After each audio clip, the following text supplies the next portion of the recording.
In today's video, we'll talk about the accounting method that is being used by companies in early stages or startup companies. So we'll talk about the cash accounting method as opposed to the accrual accounting method. And obviously, if you see my other videos, you'll know that accrual accounting is obviously more accurate, more correct. Cash accounting, it's not US compliant, right? But we'll talk about the companies and how they use it in early stages by looking at some examples. So I have 4 examples here of financial transactions, and we'll go through the recording under cash accounting and under accrual accounting. Obviously, the goal is to show you how cash accounting works and how accrual accounting is more accurate and more representing of the economics of the transactions. So without further ado, let's dive right in.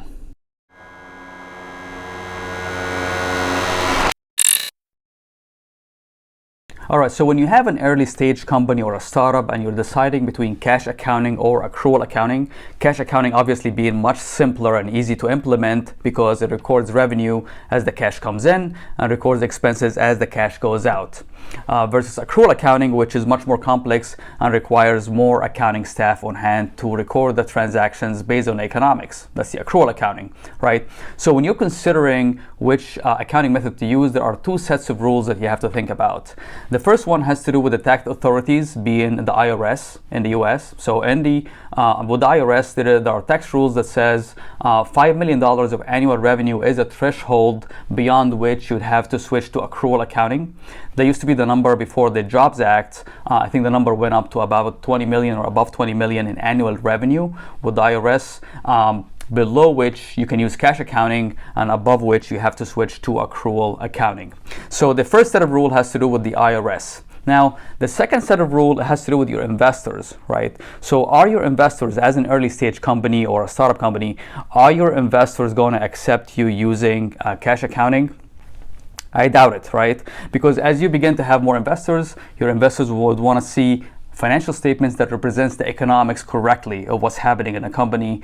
Not when you receive, for example, a cash advance from a customer. That's not revenue. That's going to become revenue in the future when you perform the service that you have to perform. So that's the second set of rules. Has to do with your investors. What are they going to accept? Most likely, investors are not going to accept cash accounting and will pressure you to adapt accrual accounting. And also at some point, they will require you to get audited by an independent accounting firm, and when you get audited, that's when you for sure have to switch to accrual accounting. Alright, now let's go through some real life transactions and see how they are recorded under both the cash accounting method and under the accrual accounting method. So transaction number 1, the company sells $200 worth of plumbing services on December 24th, 2022.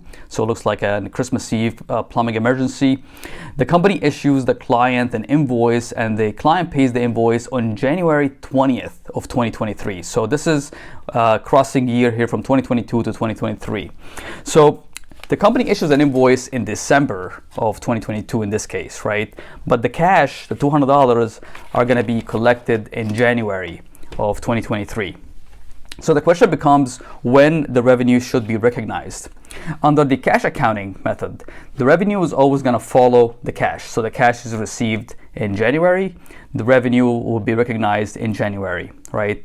Which is incorrect. So this is under cash. Now under accrual accounting, which is more accurate, the service has been performed in December of 2022, regardless of when the cash is received.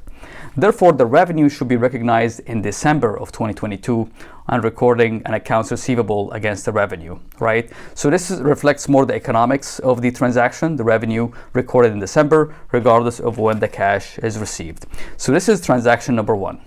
All right, for the second transaction, the company pays a subcontractor for services in December of 2022, $300, and the payment is made to the subcontractor also in December, on December 29th, 2022.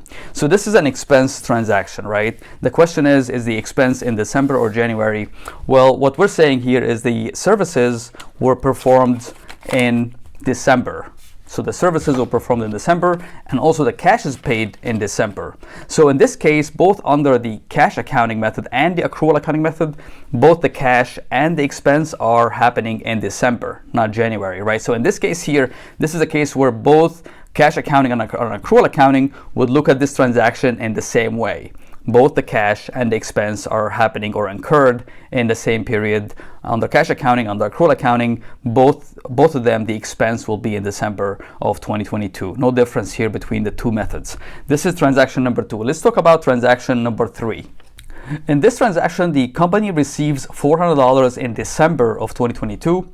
The payment is for plumbing services the company will perform later on in January of 2023. All right, so the company received $400 in December, right, for a service that will be performed later on in January of 2023. Under cash accounting, when cash accounting looks at this, cash accounting will record the revenue in December because that's when the cash is received. Remember, with cash accounting, the revenue is always, and the expenses as well, are always following the cash. If the cash is received here, the revenue will be recorded here, right? However, the correct way under accrual accounting is that since these services will be performed in January of 2023, the revenue will be recorded in January of 2023.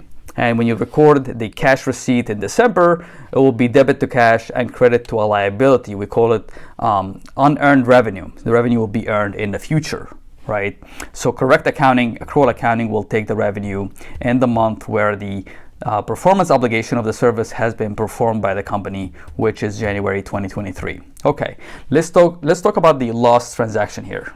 I'm going to leave a link in the description box below for an Excel file that you can download that shows the financial transactions and how the debits and credits are recorded under both cash accounting and accrual accounting, and then the impact on the income statement under each method. Go ahead and click it and download the file. All right, now with the final transaction, one of the subcontractors asked for an advance payment of $100 in December 2022. The advance payment is for the work he will perform in January of 2023. So this is an expense transaction. What we're saying here is that we're paying the contractor in December of 2022 for services that he's going to perform to us in January of 2023. So this is an advance payment. With the expense under cash accounting is going to follow the cash, and cash accounting will record the expense here in December of 2022.